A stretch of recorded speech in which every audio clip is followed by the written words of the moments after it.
Okay guys, we're back on the build. Kind of got the stance worked out to where I want it. Not totally perfected yet. Have to make a few adjustments, but it's getting right to where I want it to be. But this video is going to be all about making the wheels. So let's go. Alright guys, we're going to be working on the wheels of Fiero Blue tonight. And as you can see, the wheels are a really nice casting from MPC. They got the details just right. It really is a good looking wheel, and if I'm not mistaken, let's zoom in on that. I've never really noticed that before.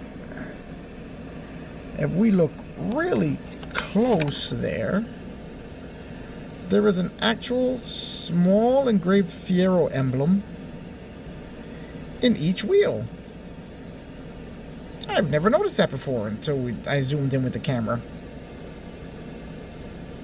Wow, they really did put a lot of effort into getting the details right on this. Okay, well, we're going to take care of what we're here for. I'm going to show you guys how to turn these plastically looking, well, toy looking chrome wheels into something that's more reminiscent of real aluminum. And we're going to do that in one simple step. We are going to spray, if I can find my Tamiya TS80 flat clear over these wheels, and you'll be amazed at how much they look like machined aluminum when it's done. So let's get started.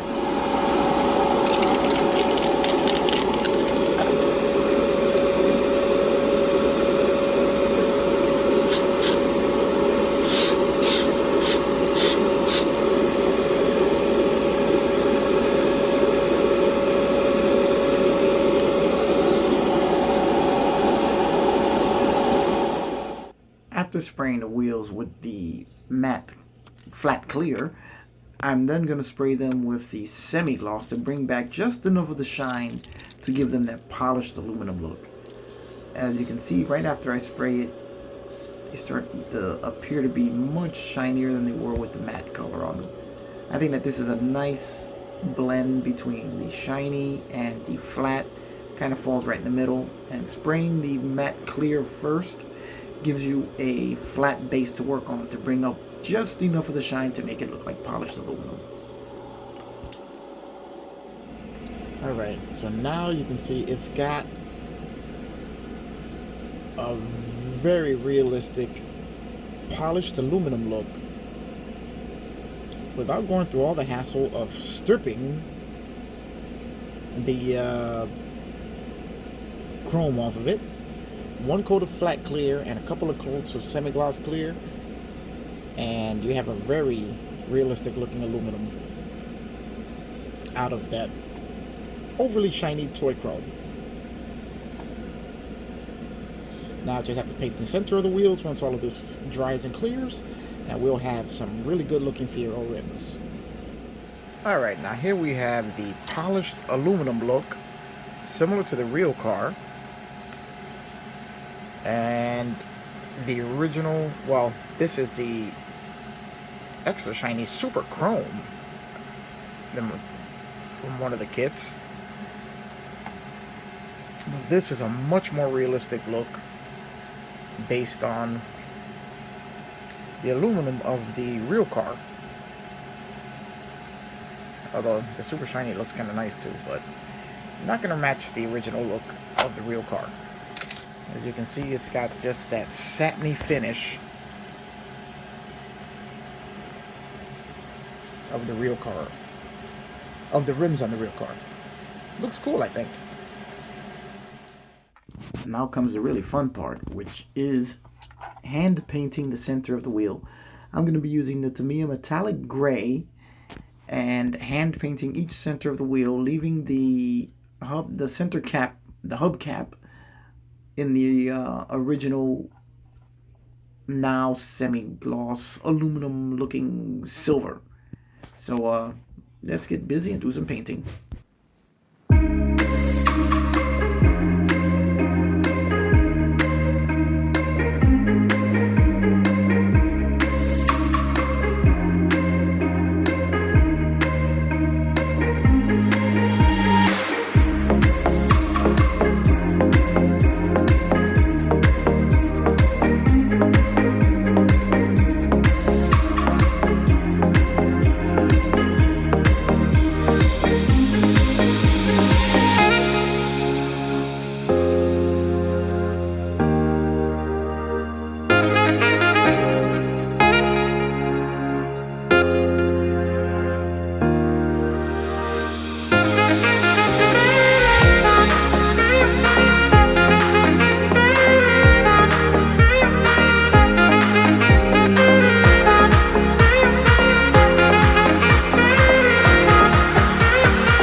Alright guys, the final step in our wheel painting and detailing process is going to be adding panel line accent color to the wheels.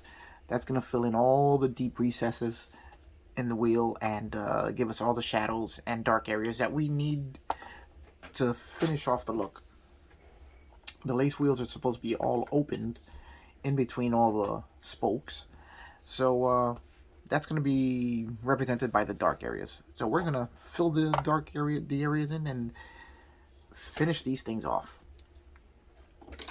This is the type of detailing that can be done to these kits, as this has been a multi-step process to get these wheels to where I want them to be. So let's go ahead and start doing some panel line painting.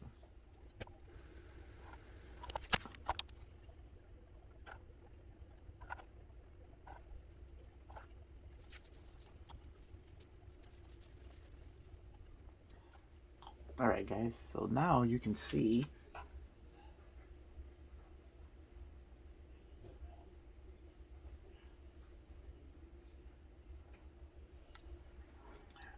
what a huge difference. Let's bring it up nice and close here so you guys can get a really good look at it.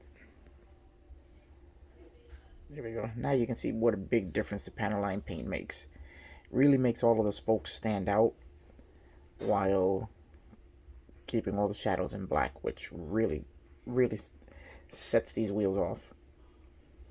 Now the panel line paint will dry to a matte finish so that you won't see the shine coming through in between the spokes, which will really make this work. So I'm going to go ahead and do the other three. Guys, just hang out.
With the finished product in our multi-step process to really detail these wheels and get them looking as close to realistic as possible.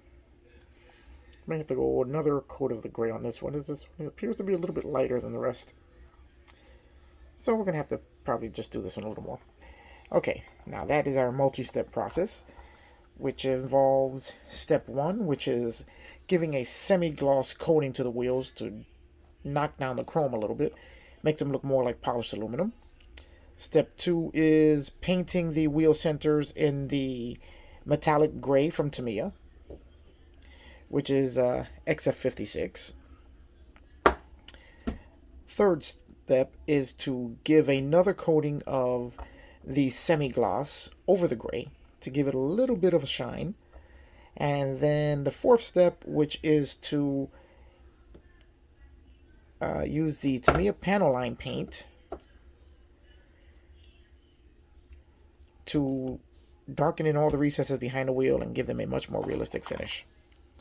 And I am really happy with the way that's looking. So that's going to complete our wheels. And the next step, we're going to be working on our tires. As these are the Goodrich Radial TA tires that come with the kit. And we're going to be sanding the tread down a little bit to give it a little more of a realistic used appearance.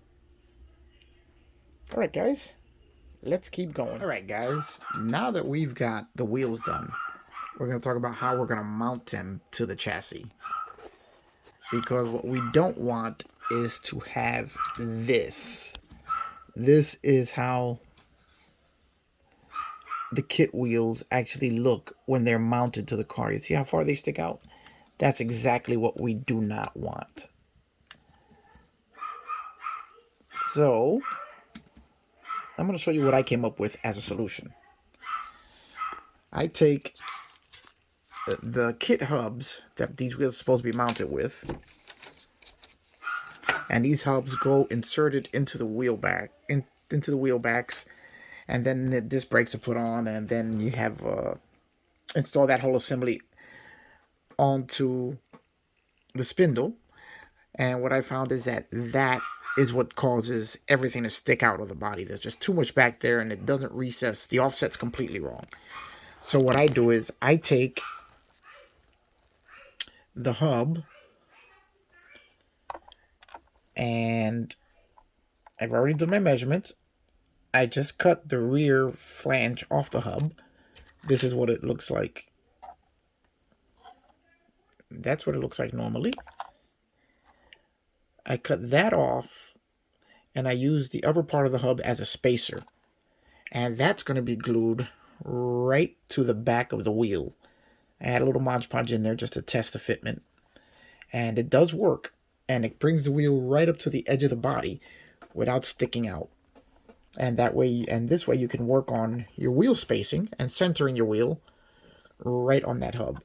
So what we're going to do now is install the hub. Oh, one other thing I did forget is that you're going to have to cut down the mounting pin for the hub so that it, when you press it onto the what's left of the pin, the hub will sit just about flush with the rear backing plate.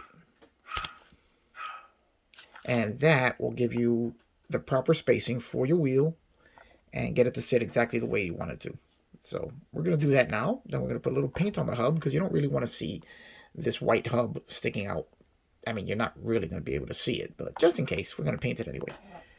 So we're going to get busy with that. All right, so here you can see how I've mounted the hub to the spindle, and you can adjust the height as this is not the most precise fit to anything on this kit, so you're going to have to make some minor adjustments and do a lot of test fitting to make sure that the body is going to stay, that the wheel is going to be at the right distance in relation to the body. So I have that in there exactly where I want it. Now I'm just going to do a little test fit of the wheel. The Mod Podge will hold the wheel on there, secure enough for now. And then we're going to make, this is exactly where I want the wheel to sit. As you can see, it's flush with the body, the way it's supposed to be. We're going to give it a little bit of a wheel gap because we want a realistic appearance. We don't want it to look like the wheel's just shoved into the body. So we're going to give it a little bit of a wheel gap. We're going to try and center the wheel as much as we can because the rear bumper on this car, as I said, fitment isn't this car's major strong point. But I think we're looking good there. It's going to give it a slightly lowered appearance, which is going to look better.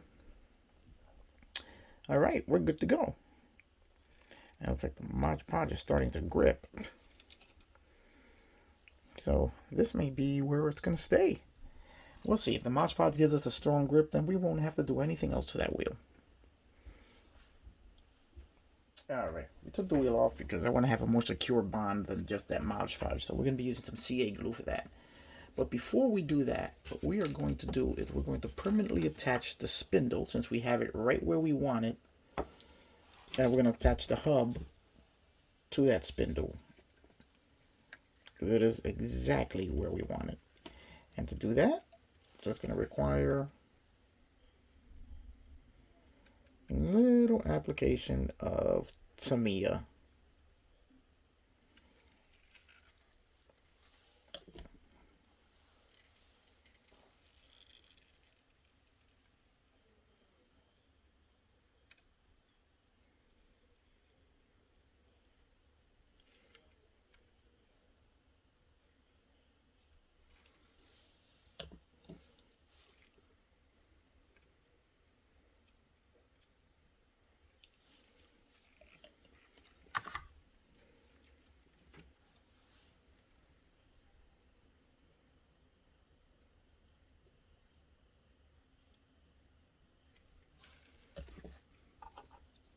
And we'll do another little test fit just to make sure that we got everything right where we want it.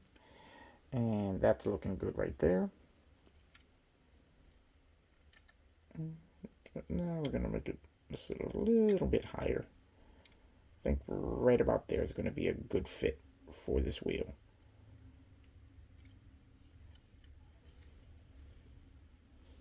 We want to have a realistic appearance to the car while also giving it that sexy lowered look. Lowered but not scraping the ground. I don't really like that. And I don't really think it looks great when they're scraping the ground like that. I mean, some people do like that really low rider look. That's not really my idea of what makes a car look good.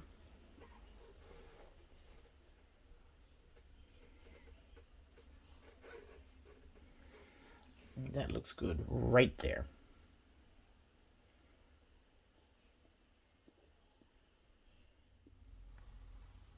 Okay, guys. Just to give you a little look, this is what it's going to look like with the spacer painted black. Just threw a little bit of semi-gloss black on there just to hide it so that you won't see it when it's inside the wheel. And that will avoid that white plasticky look underneath the wheel. Alright, now what we're going to do is we're going to give it some...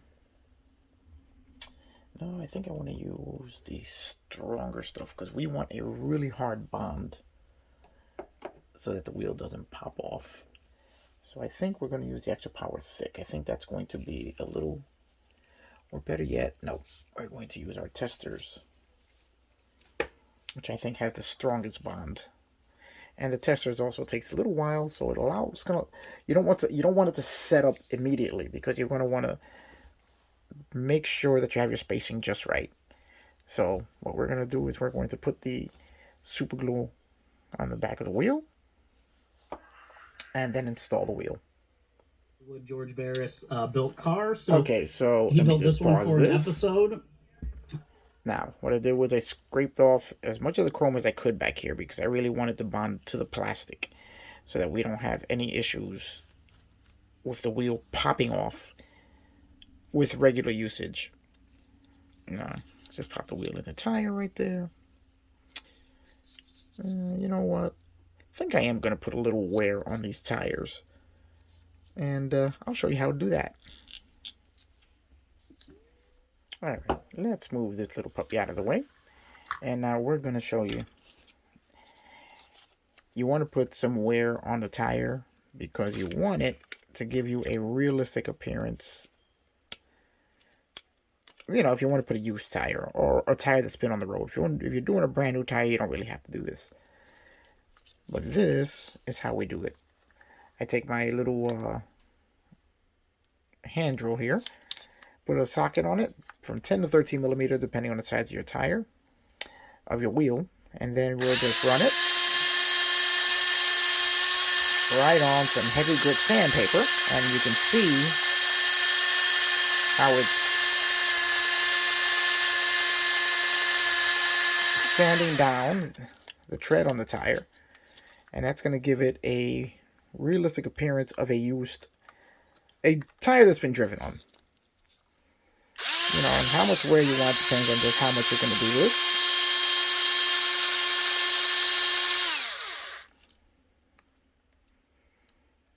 That helps to get rid of mold lines.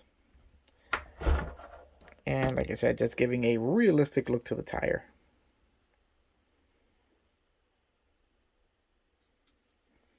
It's that simple. Let's pop the wheel back in it. And there we go. I like it. Okay, now we're going to glue the wheel onto the car, and we're going to make our first permanently attached wheel. Now, unfortunately, these wheels will not roll as we're gluing the wheel right to the hub, but then again, these are not toys. These are display models, static models, so it shouldn't really be a problem with that. There we go. See, it drops right in there. It's perfectly spaced out.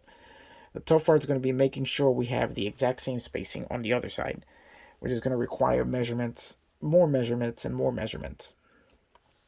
But the procedure is going to be the same. So I'm just gonna show you this one, and then we're gonna move on. I'm gonna do the rest off camera, and then I'll come back with the finished product.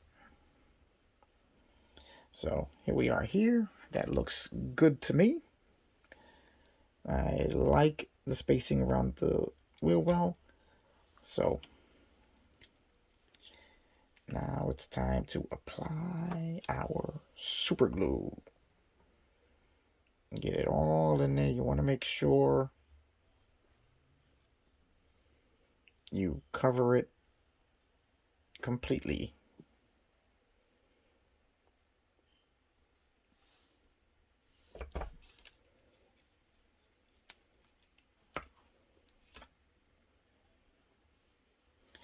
And now here comes the scary part. But we have a little bit of time to work with it before it's permanently bonded. And I think that is looking good.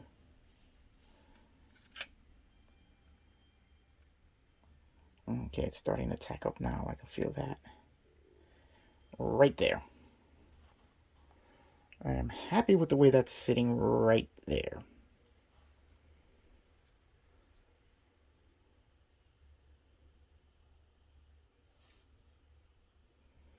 Okay, guys, that's our first wheel attached on our modified suspension.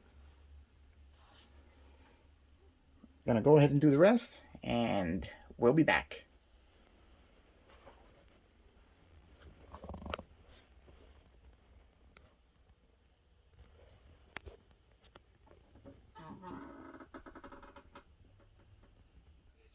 Alright, guys, I know I was talking about using CA glue and everything, but in the process of doing this, I found that the best glue to use for this procedure, especially when you have to make tons of adjustments as you're attaching everything, the slow setting Testers 2 glue. This stuff is working fantastic for attaching the wheels to the car. As when I glue them on, I will then have to move them and adjust them to get them right to the exact measurements that I have set up on the ruler here.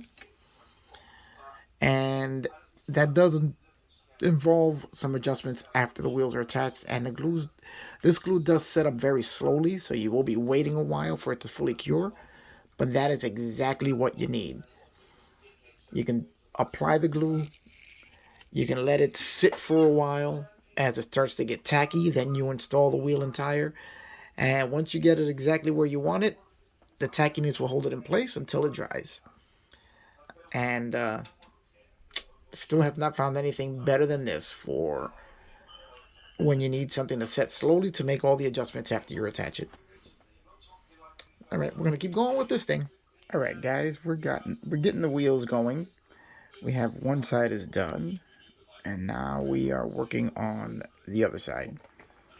Now I realized when I was doing this that I didn't exactly explain how I did the front.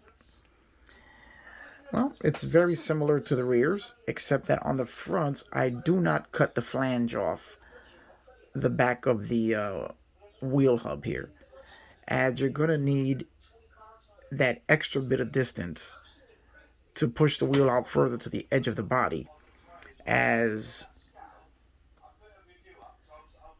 the track of the car is narrower in the rear than it is in the front.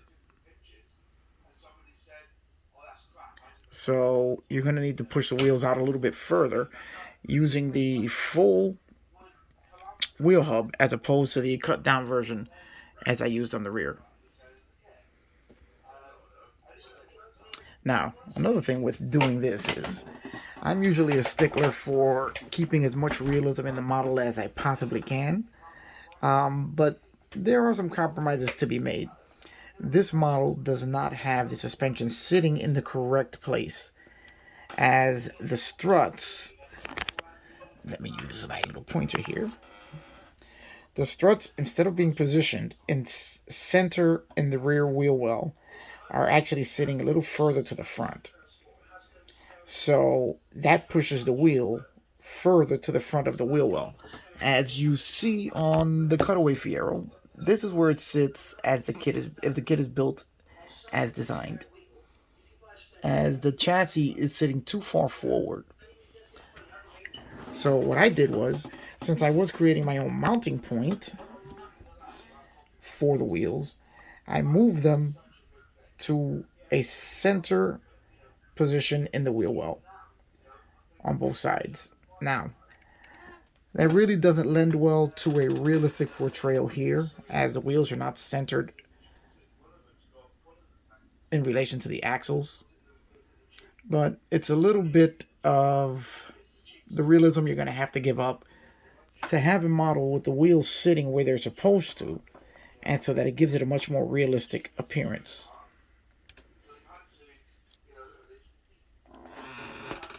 Such as we have here, where you can see the wheels are centered within the wheel wells. Now that's going to give you a much more realistic appearance, and the only time you'll see that it's not exactly correct is if you look underneath and you'll see that the wheels aren't sitting exactly where they should be in relation to the kit's suspension. It'll still look good underneath if you look at it here. The tires in relation to the suspension components still look good and everything looks like as it should. But the model will be sitting 90% or 99% of its life on all four tires on the shelf, and this is where you want it to look the best. And this is where I have it so that it looks like a street car would. So now I'm going to go ahead and get that last wheel ready.